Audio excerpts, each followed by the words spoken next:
Hello बच्चों, so welcome back to our channel that is neat and clear.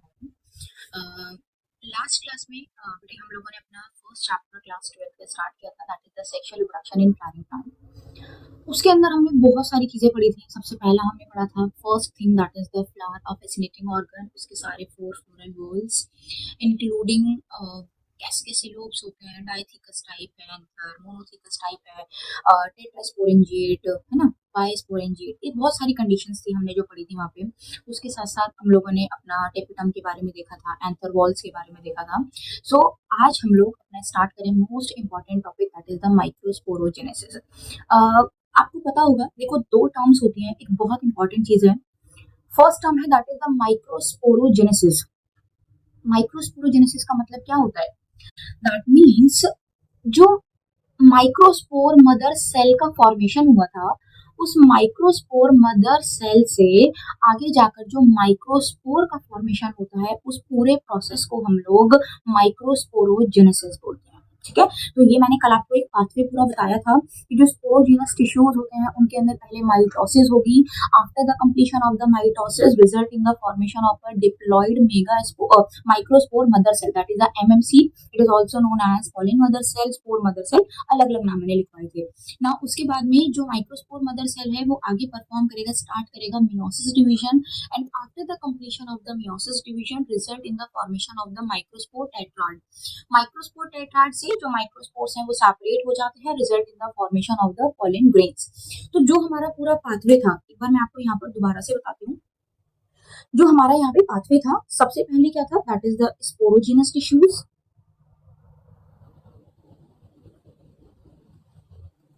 Sporogenous tissues से mitosis हुई, and after the mitosis there is a formation of microspore mother cell. क्योंकि mitosis हुई है तो surely जो daughter cells का formation होगा they are diploid in nature. Okay ना।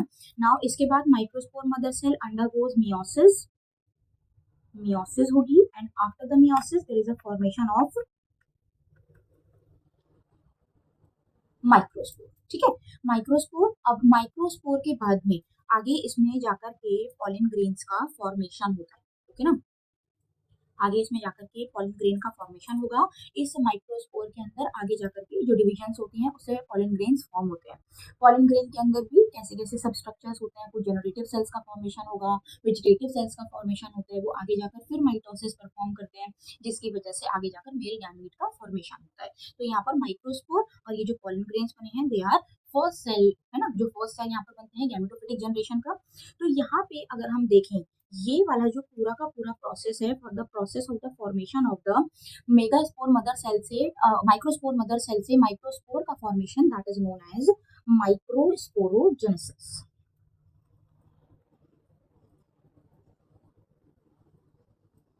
ठीक है भाई, तो ये क्या बन गया, माइक्रोस्पोरोजेनेसिस, मतलब माइक्रोस्पोर का formation, that is the microsporogenesis. और इसके बाद में आगे ये जो माइक्रोस्पोर से हमारा पॉलिन ग्रेन और इससे आगे जो मेल गैमीट का फॉर्मेशन होगा, इस प्रोसेस को हम लोग बोलते हैं that is micro गैमीटोजेनेसिस।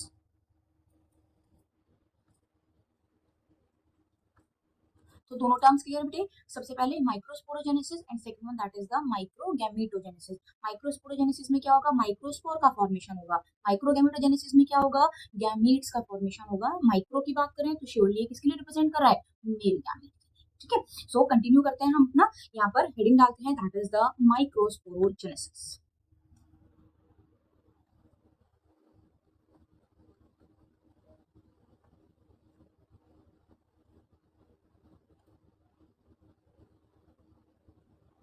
Okay, so microsporogenesis, that is the process of formation of haploid microspore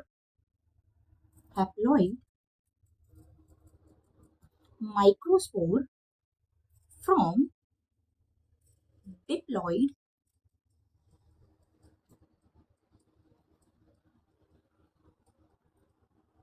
microspore mother cell। ठीक है, सो जो प्रोसेस है माइक्रोस्पोर का बनने का, कहाँ से बनेंगे, माइक्रोस्पोर मदर सेल से फॉर्मेशन होता है। इस पूरे प्रोसेस को हम लोग क्या बोलते हैं, that is known as microsporogenesis. Okay, now इस चीज में आपको एक चीज पता होगी भाई कि जो हमारी मियोसिस डिवीजन है चाहे माइटोसिस डिवीजन है, अच्छा यहाँ पर कौन सी डिवीजन की रिक्वायरमेंट होगी, इसमें लिख लो आप लोग बाय मियोसिस डिवीजन।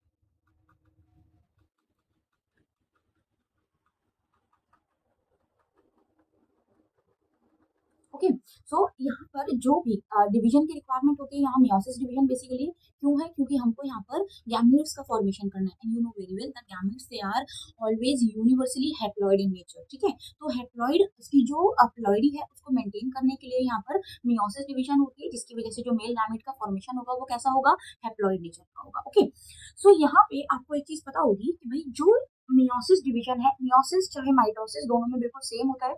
पहले होगी कैरियोकाइनेसिस, बाद में होती है cytokinesis. What is the meaning of the karyokinesis, that means the division of the nucleus. तो सबसे पहले होगा न्यूक्लियस का डिवीजन, उसके बाद में होता है साइटोप्लाज्म का डिवीजन। तो यहाँ पे जो डिवीजन है, डिवीजन ऑफ द साइटोप्लाज्म, वो टू डिफरेंट डिफरेंट टाइप्स की साइटोप्लाज्म जो साइटोकाइनेसिस है वो हमको यहाँ पर देखने को मिलती है। सो इसमें एक लाइन लिखो आप लोग, that is the during meiosis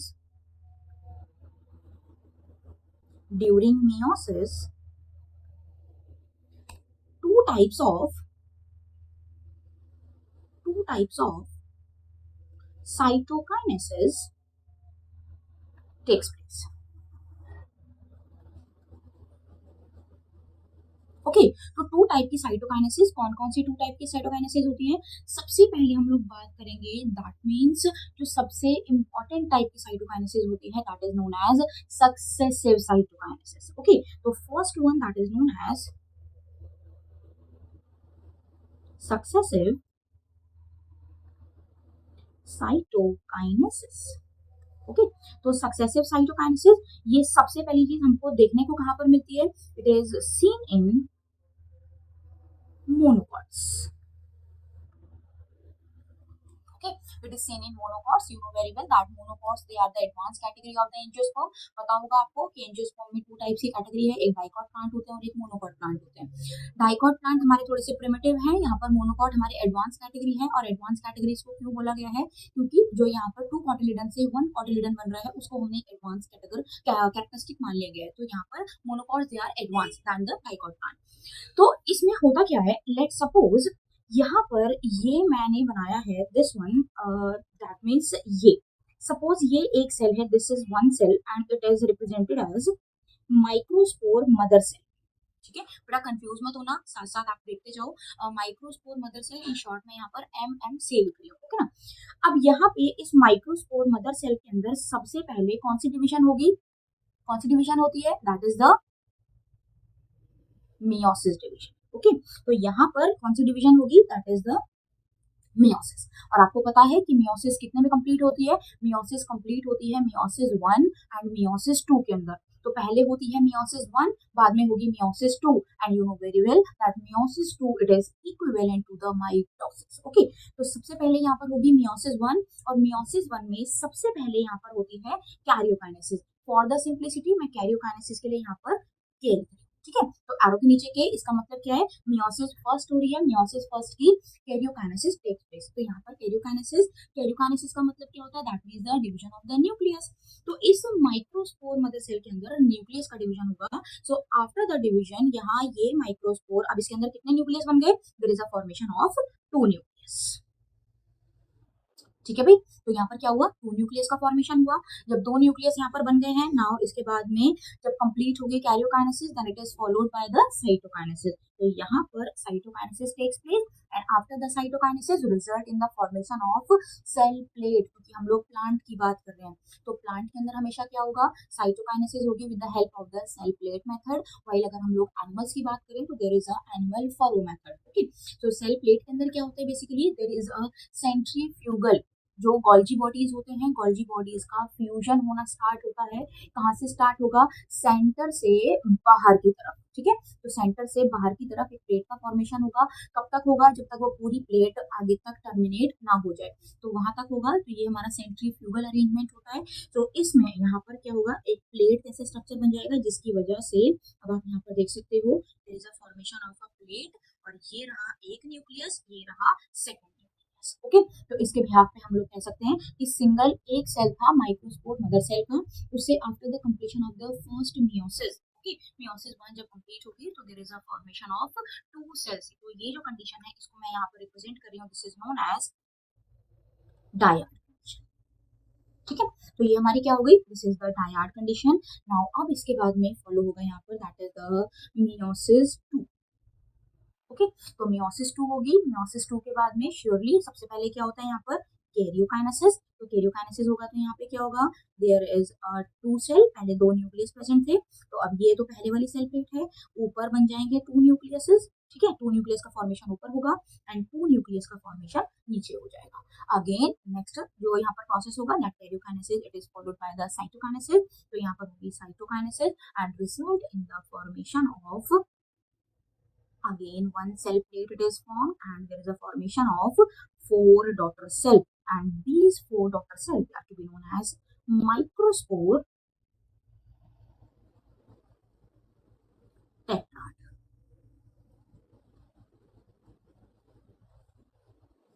Okay, so ये क्या बन गया हमारा, this is known as microspore tetrad. Got it? Clear हो क्या? ये जो हमारा मोनोपॉट्स के अंदर सक्सेसिव साइटोकाइनेसिस है, इसको हम लोग कहते हैं this is one of the most advance category of the cytokinesis. तो यहाँ पर ये जो है this is the advance category,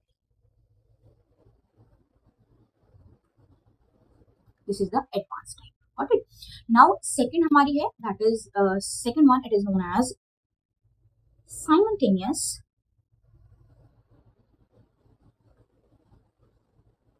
cytokinesis.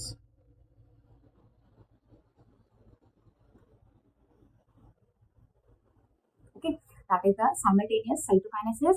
Surely this simultaneous cytokinesis it is seen in dipot plants. ठीक है, तो जितने भी dipot plant है उनके अंदर हमको ये simultaneous cytokinesis देखने को मिलती है। इसके अंदर होता क्या है, ये कैसे सक्सेसिव से डिफरेंट है बताती हूँ आपको। Let's suppose again this is represented as a single microspore mother cell, this is microspore mother cell. Okay, microspore mother cell, इसके अंदर होगी यहाँ पर मियोसिस 1। मियोसिस 1 होगी तो सबसे पहले क्या होगा, that means there is a formation, there is a karyokinesis. तो यहाँ पर होगा न्यूक्लियस का डिवीजन। तो न्यूक्लियस का डिवीजन जब होगा तो यहाँ पर क्या हो जाएगा, there is a formation of two nucleus. ठीक है, बट इसके अंदर क्या होता है, एक बहुत इंपॉर्टेंट चीज है, यहाँ पर साइटोकाइनेसिस एब्सेंट होती है। ठीक है, एब्सेंट होगी जिसकी वजह से there is no formation of the cell plate takes place inside the microspore mother cell, जिसकी वजह से आप यहाँ पर देखोगे सिंगल माइक्रोस्पोर के अंदर there is a formation of two nucleus but two cells यहाँ पर फॉर्म नहीं हो रहे। ठीक है, तो हमारी मियोसिस 1 कंप्लीट हुई। मियोसिस 1 के बाद में यहाँ पर अब स्टार्ट होगी मियोसिस 2। ओके ना, अब यहाँ पर क्या हुआ, मियोसिस 2 स्टार्ट हुई। Again meiosis 2 there is a karyokinesis. तो कैरियोकाइनेसिस टेक्स प्लेस। अब इसमें क्या होगा, यहाँ पर टू न्यूक्लियस थे, तो टू न्यूक्लियस है तो श्योरली यहाँ पर क्या हो जाएगा, न्यूक्लियस कितने बन जाएंगे, फोर न्यूक्लियस का फॉर्मेशन होगा। तो एक nucleus, second one, third one and fourth one. ठीक है, तो यहाँ पर क्या है, फोर न्यूक्लियस का फॉर्मेशन होगा आफ्टर द कैरियोकाइनेसिस। और जब मियोसिस 2 होगी तो उसके बाद में cytokinesis takes place, that means there is a formation of cell plate surely. तो यहाँ पर क्या हो जाएगा, यहाँ पे साइटोकाइनेसिस होगी। और इस साइटोकाइनेसिस के अंदर अब जो ये सेल्स हैं इनका अरेंजमेंट कुछ इस तरीके से होता है कि जो बाहर के तीन सेल हैं, जो तीन न्यूक्लियस हैं, वो आपको बाहर सराउंडिंग की तरफ नजर आएंगे और एक जो न्यूक्लियस होगा वो आपको पीछे की तरफ नजर आएगा। तो यहाँ पर जो अरेंजमेंट होता है, इस टाइप के अरेंजमेंट को हम लोग टेट्राहेड्रल अरेंजमेंट बोलते हैं। ठीक है, तो यहाँ पर ये क्या है, ये आपका एक माइक्रोस्पोर, ठीक है, ये, और यहाँ पे क्या बन जाएंगे बेटे, एक न्यूक्लियस ये रहा, एक न्यूक्लियस हमारा ये रहा, एक न्यूक्लियस हमारा ये रहा। ठीक है, तो यहाँ पर ये कुछ इस तरीके से सेल का फॉर्मेशन हो गया। और इसके साथ साथ एक यहाँ पर ये न्यूक्लियस जो आपको पीछे की तरफ नजर आ रहा है, तो सामने आपको क्या नजर आएंगे, थ्री न्यूक्लियस, और पीछे बैक साइड में होगा एक न्यूक्लियस। तो इस टाइप के अरेंजमेंट को हम क्या बोलेंगे, this is known as tetrahedral arrangement, this is known as tetrahedral arrangement. Okay, और जो हमारा सक्सेसिव टाइप था, सक्सेसिव टाइप के अरेंजमेंट को हम लोग क्या बोलते हैं, दिस इज नोन एज, मैं यहाँ पर लिख रही हूँ, this is known as iso bilateral arrangement।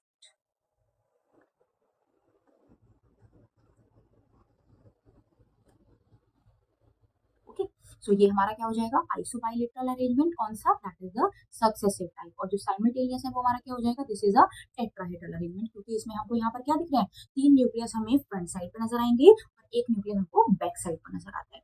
तो ये जो साइटोकाइनेसिस, जो साइमल्टेनियस साइटोकाइनेसिस है, this is not a advance category, तो इसके लिए हम लोग सिंपली क्या बोलते हैं, this is primitive.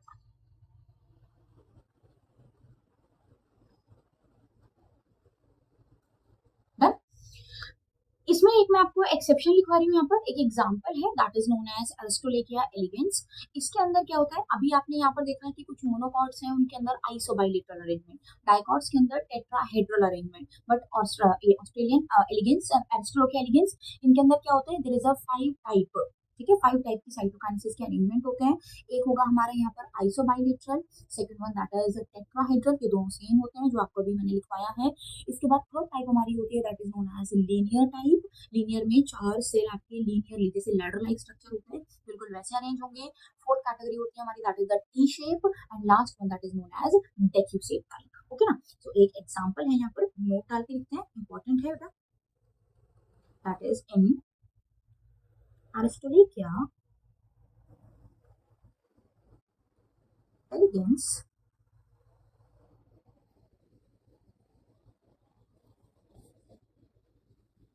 5 type of tetrad is present। Okay, कौन कौन से, first one that is the isobilateral, second one that is tetrahedral, third one that is linear। linear कुछ कैसा होगा, ये रहा आपका tetrad, 1 2 3 and 4, so there is an arrangement of ladder like arrangement, that is known as linear type। fourth category that is known as T shape। T shape में बेटा कुछ इस तरीके से नजर आएगा, ये हमारा दिस वन, ये टेट्राड में बना रही हूँ आपको, तो यहाँ पर एक सेल हमारा ये रहा, सॉरी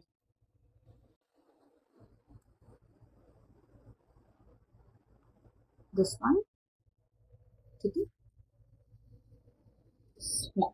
तो एक टी शेप स्ट्रक्चर बन रही थी, इसमें हम लोग टी शेप,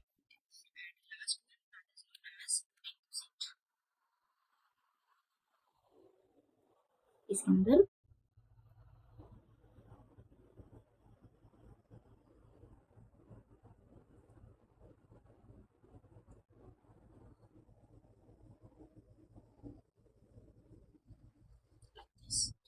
तो यहाँ पर there is a 5 type of the arrangement that is same in the Aristolochia elegans. Got it.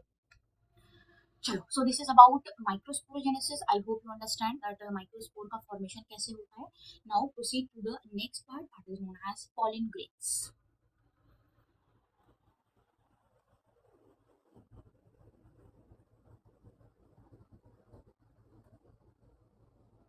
Pollen grain आपको पता है, मैंने लास्ट क्लास में भी आपको डिस्कस किया था that pollen grains they are yellowish colour structure which provide, जो पॉलन किट प्रोवाइड होती है, they are basically they are made up of carotenoids.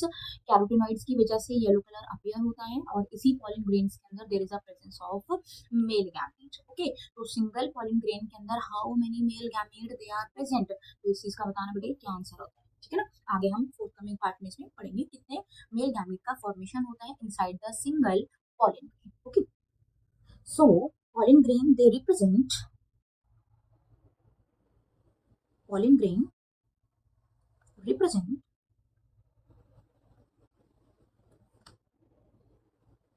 represent male gametophyte। ठीक है, they represent male gametophyte। study of pollen grain, study of pollen grains, that is known as पैलियोनोलॉजी।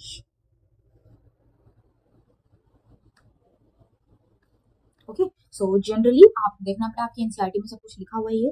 Generally pollen grains कैसे होते हैं? They are spherical,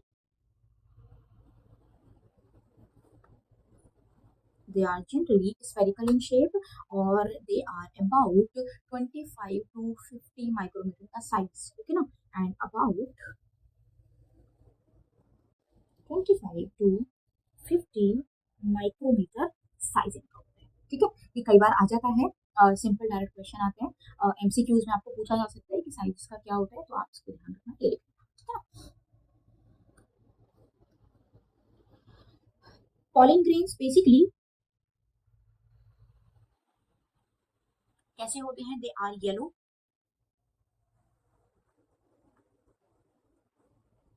due to presence of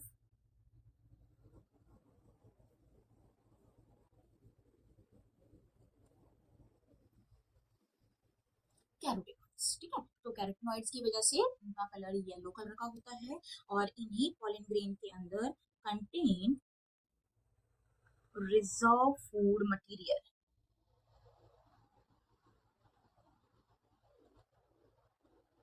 ठीक है, reserve food material जिसकी वजह से they provide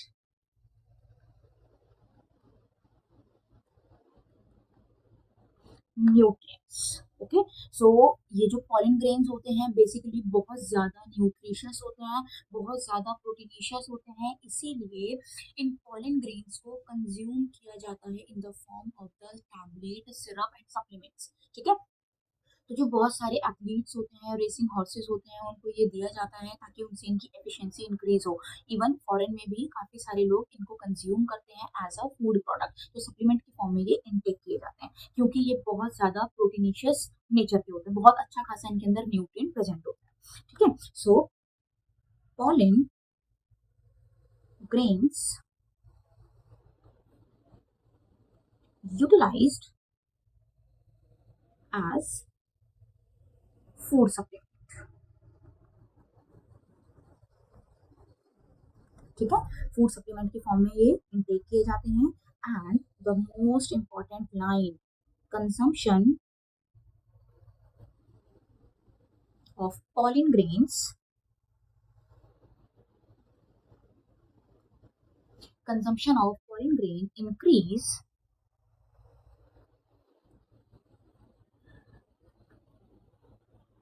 efficiency of athletes and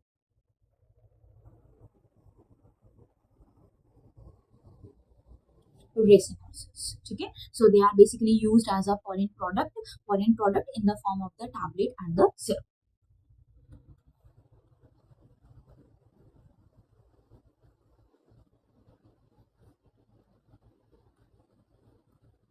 बड़े सब आपकी एनसीईआरटी की लाइन है, इसको ध्यान से देखना, बहुत इंपॉर्टेंट है, कहीं से भी क्वेश्चन आता है। तो foreign food intake in the form of tablet and syrup. ठीक है, तो सिरप की फॉर्म में, टैबलेट की फॉर्म में इनको इनटेक करते हैं। ना इसके बाद में मैंने आपको प्रीवियस क्लास में बताया था दैट जो पॉलन ग्रेन्स होते हैं बेसिकली इनकी 2 लेयर्स होती हैं। ठीक है, जो पॉलन बॉल है that is known as sporoderm and sporoderm it consist of 2 layer. So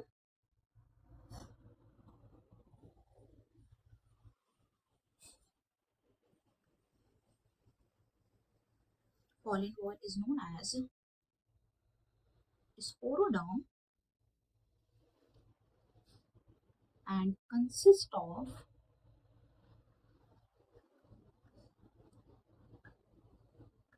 2 layers. कौन कौन सी हैं 2 लेयर भाई? 2 लेयर हमारी कौन कौन सी होती हैं यहाँ पर?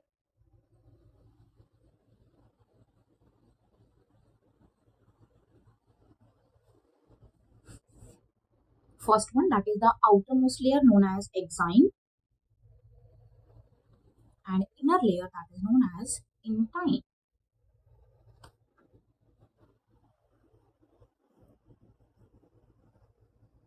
ठीक है, तो आउटर लेयर है हमारी, उसको हम एक्साइन बोलते हैं, inner layer that is known as intine. Okay ना, सो एक्साइन और इंटाइन क्या होते हैं? Exine is a outermost layer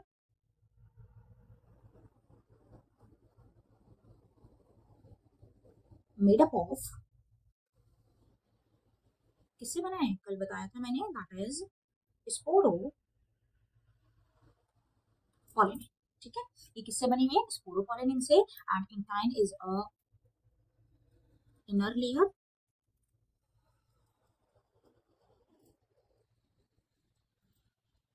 made up of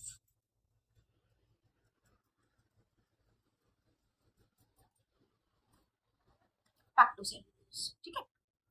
तो sporopollenin that is the outermost layer, किससे, exine, exine is made up of outermost layer while intine it is made up of the pectocellulose. Sporopollenin is one of the most important organic material, जो आपको बताया था कि बहुत important एक material है, which can withstand in a high temperature, high acidic as well as high alkali condition. So ये जो हमारा स्पोरोपोलिन है, basically this is hard and thick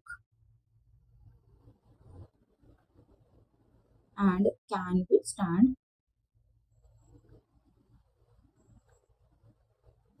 withstand high temperature,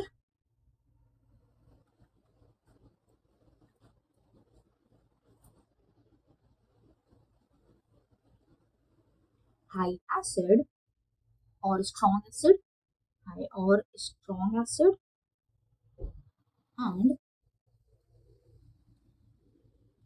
alkali treatment. Okay, तो बहुत important line है ये, आपको बेटा देख लेना इसको। यहाँ पर ये जो इंटाइन है, intine it is made up of pectocellulose. Pectocellulose basically इसके अंदर क्या प्रेजेंट है, there is a presence of pectin, ठीक है। यहाँ पर पैक्टिन प्रेजेंट होने की वजह से ये जो इनर मेम्ब्रेन होती है इंटाइन, इसके पास एबिलिटी होती है कि ये स्ट्रेच कर सके, so they have ability to stretch, और स्ट्रेच एबिलिटी होने की वजह से this intine it is responsible for the formation of membrane of pollen tube. जो पॉलन ट्यूब का फॉर्मेशन होगा, उसकी मेम्ब्रेन को बनाने के लिए कौन सी लेयर रिस्पॉन्सिबल होती है, that is the intine layer, okay ना। So they have ability to stretch. Due to this, it can be utilized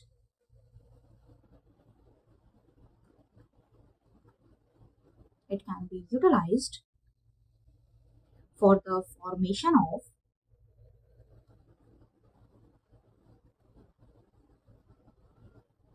layer of pollen, ठीक है। तो अगर कोई सिंपल क्वेश्चन आता है कि पॉलन ट्यूब किसकी बनी हुई है, तो pollen tube that is made up of the intine, क्योंकि इंटाइन के पास में क्या है, पैक्टिन प्रेजेंट होगा, पैक्टिन की वजह से they have ability to stretch, तो स्ट्रेच एबिलिटी होने की वजह से वो मूव कर जाता है, जिसकी वजह से एक लॉन्ग प्रोट्रूडेड स्ट्रक्चर फॉर्म होता है, that is known as pollen tube, okay. ये जो एक्साइन है, एक्साइन श्योरली अगर यहाँ पर देखा जाए तो exine that is not a continuous layer, ठीक है। तो एक्साइन इज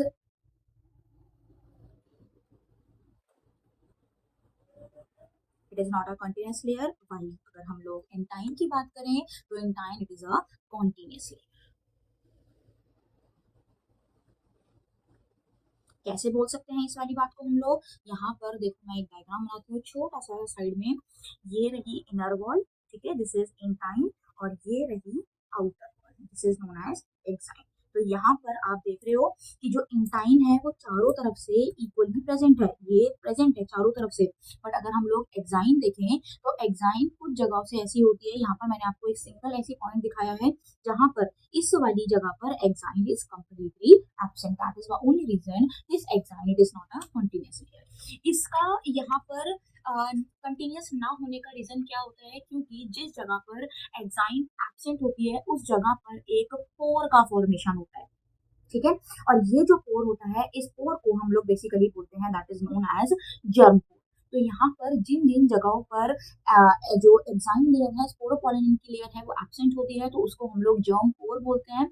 इसी जर्म पोर से पॉलन ट्यूब का फॉर्मेशन होता है, तो जो भी पॉलन ट्यूब अराइज होगी वो कहाँ से होगी, इसी जर्म पोर से अराइज होती है। सो नेक्स्ट रीडिंग डालते हैं, that is the significance of the area where sporopollenin is absent, ठीक है। तो स्पोरोपोलिन एब्सेंट है, यहाँ पर एक मैं डायग्राम बना रही हूँ, दिस वन, एक बड़ा सा डायग्राम हमारी पॉलिन ग्रेन का, ओके ना। सो दिस लेयर,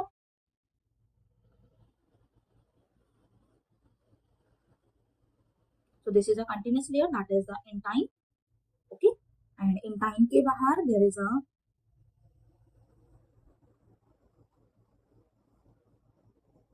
exine, ठीक है। तो ये हमारी क्या है, this is exine part, this is intine। इस इंटाइन से यहाँ पर देख रहे हैं दिस वन, यहाँ पर एक्साइन एब्सेंट है, तो इस पोर को हम क्या बोलेंगे, this is known as germ pore, ठीक है। और इसी जर्म पोर से there is a formation of pollen, तो ये क्या बनेगी, दिस इज अ पॉलिन, ठीक है भाई। तो यहाँ पर पॉलिन ट्यूब का फॉर्मेशन होगा, कहाँ से फॉर्मेशन होगा, हमेशा पॉलिन ट्यूब अराइज होती है जर्म पोर से। नाउ ये जो जर्म पोर है, ये दो कैटेगरी यहाँ पर मैं लिख रही हूँ, एक that is the dicot and second one that is monocot, ठीक है। तो एक हमारी डाइकॉट है और एक हमारी मोनोकॉट है। जनरली जो डाइकॉट होते हैं इनके अंदर जो पोर होता है वो कैसा होता है, दैट इज सर्कुलर शेप, ठीक है। जो डाइकॉट है इनके अंदर जो पोर होगा दैट इज सर्कुलर शेप, और जो यहाँ मोनोकॉट है इसके जो पोर होगा दैट इज लेंस शेप, ठीक है। तो यहाँ पर लेंस शेप पोर क्रिएट होगा, while in dicot there is a formation of circular shape, ठीक है। दूसरी चीज, ये जो हमारे डाइकॉट है, डाइकॉट के अंदर यूजुअली 3 जर्म पोर प्रेजेंट, ठीक है। तो 3 जर्म पोर यहाँ पर प्रेजेंट होते हैं, मीन्स 3 जर्म पोर डाइकॉट के केस में प्रेजेंट होंगे, और जिस डाइकॉट के अंदर 3 जर्म पोर प्रेजेंट होते हैं, such type of the condition it is known as tricolpate condition, ठीक है। ट्राई मीन्स 3, तो 3 जर्म पोर, तो कैल्पेट हम लोग यहाँ जर्म पोर को रिप्रेजेंट कर रहे हैं, तो यहाँ पर ये जो कंडीशन है इसको क्या बोलेंगे, this is known as tricolpate condition,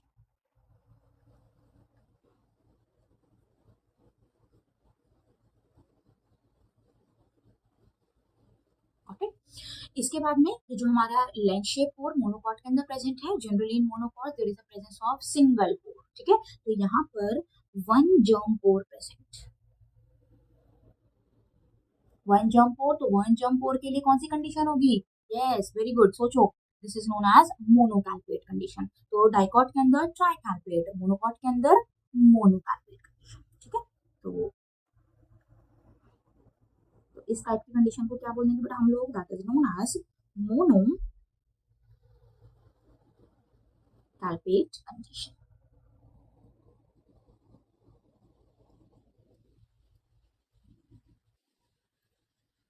got it, done भाई, समझ में आ गया सबको। नाउ इसमें एक इंपॉर्टेंट चीज है आपकी, एनसीईआरटी में सब कुछ मेंशन है बेटा, जितने नोट्स लिखवा रही हूँ हर चीज एनसीईआरटी की है। तो यहाँ पर हम लोग पॉलिन को दो तरीके से देखते हैं, एक तो है हमारी that is the pollen viability, ठीक है, कि पॉलिन, हर एक पॉलिन ग्रेन की अपनी वायबिलिटी होती है, अपना एक ड्यूरेशन होता है जिसके अंदर वो फंक्शनल होता है, और दूसरा है दैट इज द प्रिजर्वेशन। तो प्रिजर्वेशन के लिए बहुत इंपॉर्टेंट टेक्निक होती है, वो आपको मैं भी लिखूंगी, बहुत ही ज्यादा इंपॉर्टेंट पूछा जाता है, टेक्निक का नेम क्या है, इस टेक्निक के अंदर हम लोग कौन सा केमिकल यूज करते हैं, टेम्परेचर क्या होता है, तो तीनों चीजें बहुत इंपॉर्टेंट है। हेडिंग डालते हैं यहाँ पर, दैट इज द पॉलिन, ठीक है। और पॉलिन में हम लोग सबसे पहले यहाँ पर पढ़ेंगे very first condition, that is the pollen viability,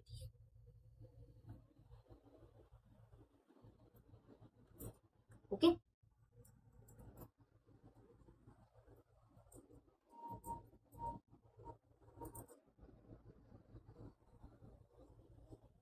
pollen viability, तो पॉलिन वायबिलिटी का इसका मतलब क्या होता है, that is the time period for which pollen grain remain functional, कितने टाइम के लिए वो फंक्शनल होगा, इसको हम लोग पॉलिन वायबिलिटी बोलते हैं। तो time period for which pollen grains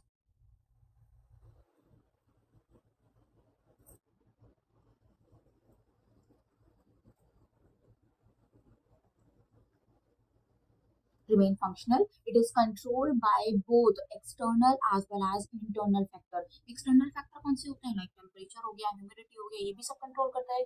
internal factor कौन से होते हैं, हमारे जेनेटिक कैरेक्टर्स होते हैं, ठीक है। So it is controlled by controlled by external, that is temperature, humidity and internal. Internal का मतलब क्या है? Internal factor like genetic.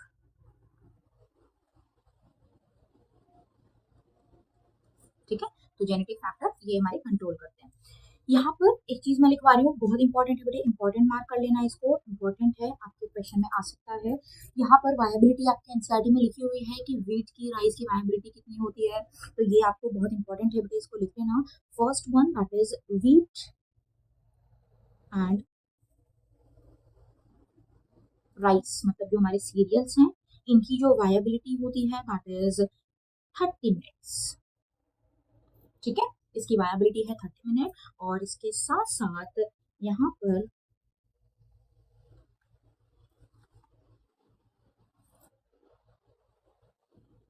Leguminosae, Rosaceae and Solanaceae, बड़े सारी फैमिलीज हैं।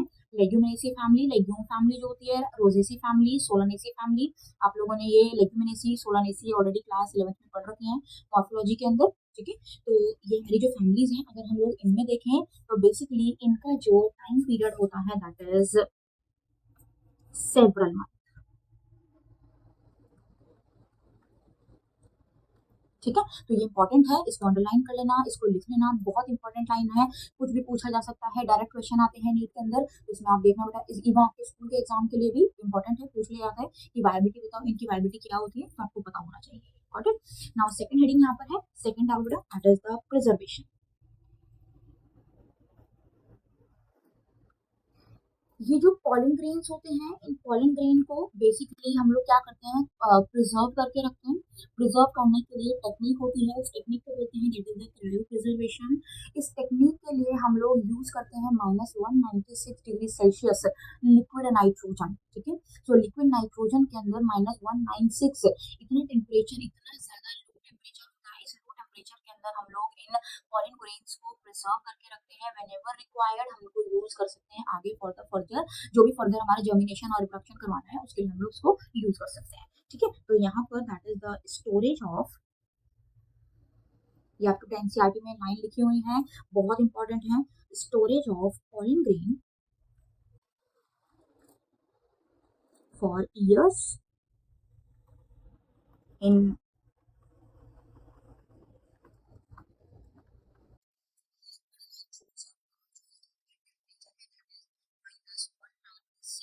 सेल्सियस। ठीक है ना, एंड सेंटर्स जहां पर ये प्रिजर्व करते रहे, centre for storage of pollen grain, center for storage of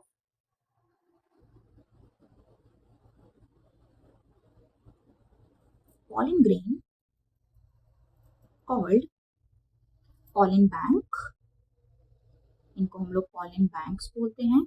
और जो यहाँ पर टेक्निक यूज होती है, उस टेक्निक को हम लोग बोलते हैं that is known as cryo preservation.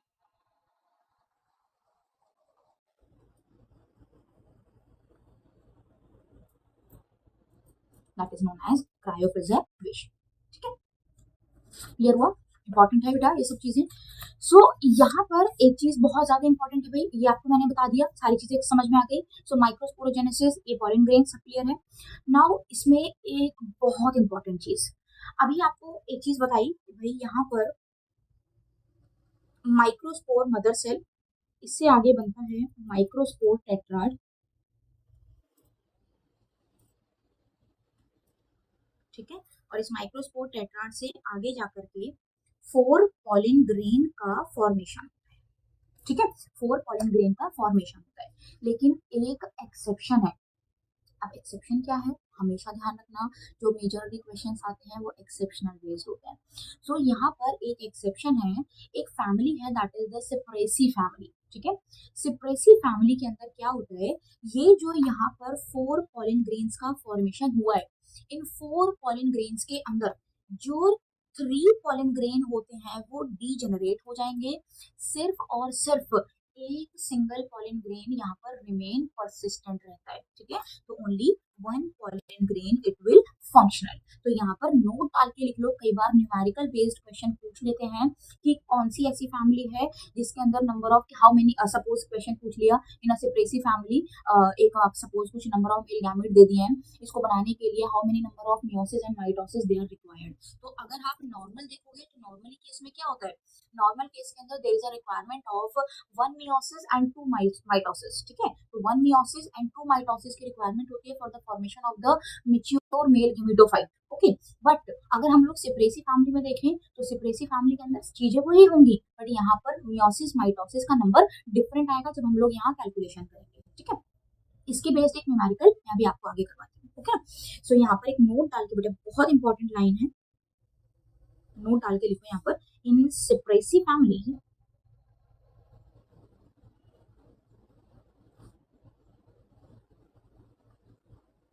in Cypraceae family, 4 pollen grains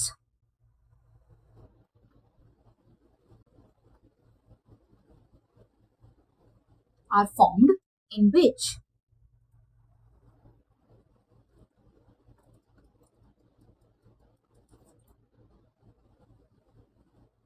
three pollen grain they will degenerate and